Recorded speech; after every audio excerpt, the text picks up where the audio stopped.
ప్రియమైన దేవుని పిల్లలారా, ప్రభువైన యేసుక్రీస్తు వారి పేరట మీ అందరికీ వందనాలు. ప్రభు పేరట మీ అందరికీ శుభములు, దీవెనలు కలుగునుగాక. ఈ ఉదయకాలం పరిశుద్ధ గ్రంథము నుండి దేవుని వాక్యాన్ని చదువుకుందాం. ఇర్మియా గ్రంథము 29వ అధ్యాయం 7వ వచనం చదువుకుందాం. నేను మిమ్మును చెరగొని పోయిన పట్టణము యొక్క క్షేమము కోరి దాని కొరకు యెహోవాను ప్రార్థన చేయుడి. దాని క్షేమము మీకు క్షేమమునకు కారణమగును. దేవుడు తన మాటలు మన కొరకు దీవించును గాక. ఆమేన్. ప్రియమైన దేవుని పిల్లలారా, ఈ వాక్యములో ఉన్న సూత్రం ఏమిటి అంటే, మనమందరము ఏ దేశములో ఉన్నా మనము ప్రభువును బట్టి పరదేశులమే.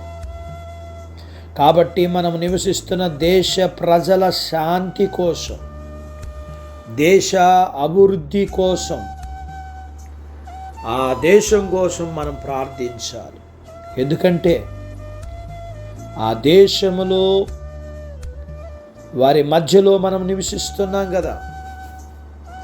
మనం నిరంతరం విజ్ఞాపన ప్రార్థనల ద్వారా మన పట్టణము, మన దేశము తప్పకుండా దీవించబడాలి.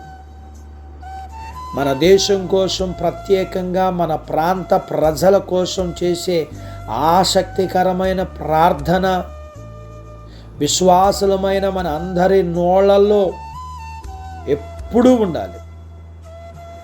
దేశములోను విదేశాల్లోనూ గొప్ప శాంతి సమాధానాలు అలుముకునేటట్లు అత్యాసక్తితో ప్రార్థన చేయాలి.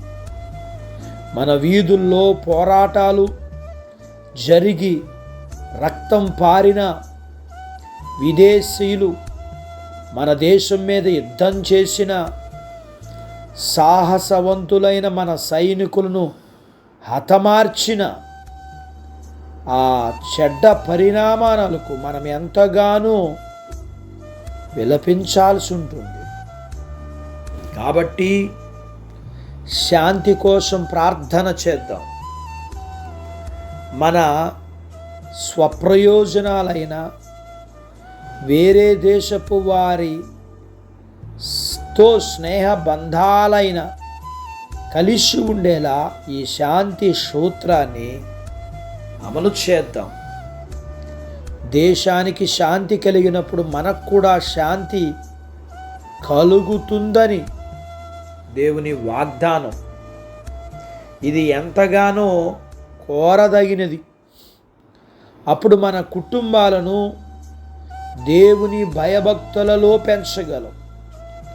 ఎటువంటి ఆటంకం లేకుండా సువార్త పరిచర్య జరిగించగలం. ఇక నుండి మనం ఎక్కువగా దేశము కొరకు మన ప్రార్థనలో ప్రార్థిద్దాం. మన దేశస్థుల పాపాలు ఒప్పుకుంటూ మన దేశాన్ని క్షమించమని, మన దేశాన్ని దీవించమని ప్రభువును వేడుకుందాం. అట్టి బాధ్యత దేవుడు మనకు దయచేయునుగాక. ఆమేన్. ప్రార్థించుకుందాం. నాతో పాటు ఏకీభవించండి. మమ్మల్ని మిక్కిలిగా ప్రేమించిన మా ప్రియ పరలోకపు తండ్రి, మీ పరిశుద్ధ నామమును బట్టి మీకు వందనాలు. ఈ ఉదయకాలం మీ పాదాల దగ్గర మీ లేఖనాన్ని మేము నేర్చుకోవడానికి సహాయం చేశాం. నేర్చుకున్న లేఖనపు సత్య ప్రకారం మేముంటున్న ప్రాంతాల కొరకు, మా పట్టణాల కొరకు, మా రాష్ట్రాల కొరకు, మా దేశం కొరకు మేము ప్రార్థించాలని మీ ఆజ్ఞ. మీరు మనుషులందరి కొరకు, రాజుల కొరకు, అధికారుల కొరకు విజ్ఞాపన, ప్రార్థన, యాచన, కృతజ్ఞత చెల్లించవాలని, ఇటిది మీకు మీ దృష్టికి ఇష్టమైనదని, అనుకూలమైనదని మీ లేఖనాలు మాకు తెలియజేస్తుండగా మా దేశ క్షేమము మాకు క్షేమము కాబట్టి, మా దేశపు శాంతి మాకు శాంతి కాబట్టి, మా దేశపు అభివృద్ధి మాకు అభివృద్ధి కాబట్టి, మా దేశపు క్షేమము మాకు క్షేమం కాబట్టి, మా దేశపు దీవెన మాకు దీవెన కాబట్టి, మా ప్రార్థనలో మా దేశము కొరకు, మా దేశ యొక్క క్షేమం కొరకు, అవసరతల కొరకు మేము ప్రార్థించే భారంగా ప్రార్థించేవారిగాను, దీవెన పొందుకునేవారిగా ఉండగలగటానికి సహాయం చేయండి. మీ పిల్లలను దీవించండి. చిన్న బిడ్డలను, యవనస్తులను, వృద్ధులను, స్త్రీలను, పురుషుల్ని దీవించమని, ఉద్యోగ ప్రయత్నాల్లో విజయాలు ఇమ్మని, ఉద్యోగాలలో ప్రమోషన్స్ ఇమ్మని, వారి చదువులు ఆరోగ్యాలలో సహాయం చేయమని,